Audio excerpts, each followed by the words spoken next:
राजधानी शिमला और आसपास के क्षेत्रों में बीते 2 दिनों से लगातार मूसलाधार वर्षा हो रही है, जिस कारण शहर के अलग अलग हिस्सों में पेड़ गिरने, भूस्खलन होने की घटनाएं सामने आ रही हैं। इसी को देखते हुए नगर निगम शिमला ने अपनी पूरी मशीनरी को त्वरित कार्रवाई के लिए सजग रहने को कहा है।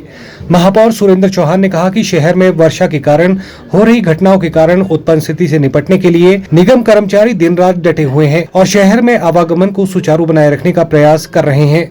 ये देखिए, इस बारी बरसात का मौसम शुरू हो गया है और कई जगह लैंडस्लाइड भी आए हैं, कई जगह मिट्टी मलबा भी आया और 1-2 जगह पेड़ भी गिरे।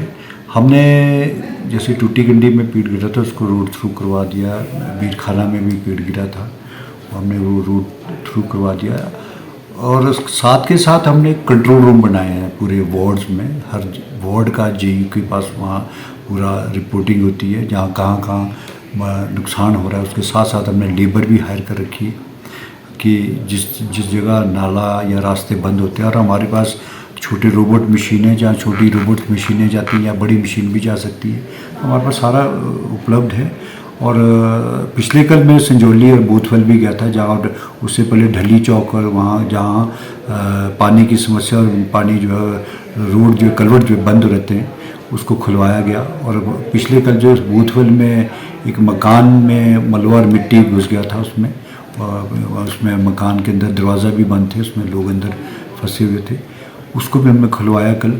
और साथ के साथ मैंने आज कमिश्नर साहब को भी कहा है कि आप कंस्ट्रक्शन पे जो है वो अभी बैन होना चाहिए, ताकि जो कटिंग है उसकी वजह से साथ वाले मकानों को और दूसरे मकानों को नुकसान ना हो। इसलिए हमने उसको बंद करने के अभी मैंने कहा है कि उसको जल्द से जल्द इसको आज ही इसकी लेटर निकाली जाए, ताकि बरसात में जो कटिंग होती है उसकी वजह से मलबा और मिट्टी बहुत आ जाता है, उसको भी हमने बंद करने का आदेश दिए। तो बहुत सारे कार्य हैं और हमने कंट्रोल रूम भी बनाया है।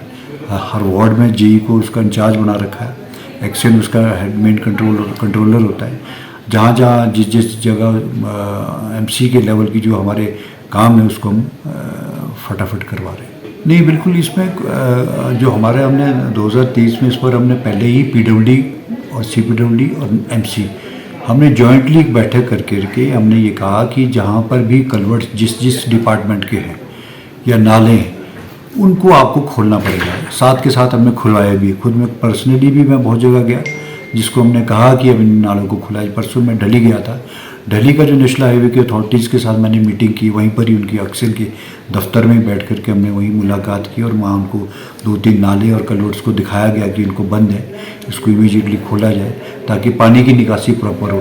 उससे काफ़ी फ़र्क भी पड़ रहा है और मैं समझता हूँ कि हर डिपार्टमेंट की एक जिम्मेवारी होनी चाहिए कि हम नगर निगम के अलावा जैसे सीपीडब्ल्यूडी है, पीडब्ल्यूडी है, रेलवे डिपार्टमेंट है, इन सबके अपने कलवर्ट्स और नाले और रास्ते हैं उनको एकदम से खुलवाया जाए। साथ के साथ उनको वैसे खोले भी हैं, मैंने स्वयं इसमें सारे डिपार्टमेंट्स की मीटिंग भी ली थी और इसका मैं समझता हूँ कि असर भी रहेगा। और साथ के साथ हम सवेरे खुद पेट्रोलिंग करते हैं, रात को भी हम पेट्रोलिंग करते हैं, जहाँ से सूचना मिलती है इस तरह की कोई घटना ना घटे, उसको अवॉइड करने के लिए हमारे मशीनरी और लेबर हमारी तैनात रहती है। एक दिन छोड़ के हमने पानी का व्यवस्था की है, क्योंकि आपको मालूम है कि सर्दी में या बरसात में जब बहुत ज़्यादा बारिश हो जाती तो हमारे गाद और सिल्ट की बड़ी प्रॉब्लम रहती है। उसमें 1-2 दिन 24 घंटे या उसकी साफ़ सफाई करने और उसमें पानी की स्वच्छता बनाए रखने के लिए हमारे को उसको सप्लाई में बाधा आती है। लेकिन हमारे पास अब 26 mld की स्टोरेज कैपेसिटी है, उसको हम स्टोर करते हैं पानी को, और के साथ 1-2 दिन का हमारा जहाँ फ़र्क पड़ता है उसके साथ साथ ही जैसे पहले होता था उतना प्रॉब्लम नहीं आती है। और अगर पानी लगातार बारिश हो तो मैं समझता हूँ कि हर आदमी थोड़ा सा किफ़ायत भी बरते पानी के, क्योंकि कई बार नेचर है, कंटिन्यूटी में बारिश रहती तो पानी की सप्लाई रेगुलर नहीं दे पाते। तो ये नेचर के साथ की बात है, उसको कोशिश ये कर रहे हैं कि जैसे जैसे मौसम ठीक रहेगा तो हम उसके पानी की सप्लाई को भी रेगुलर कर देंगे। Bureau report, channel 9, Shimla.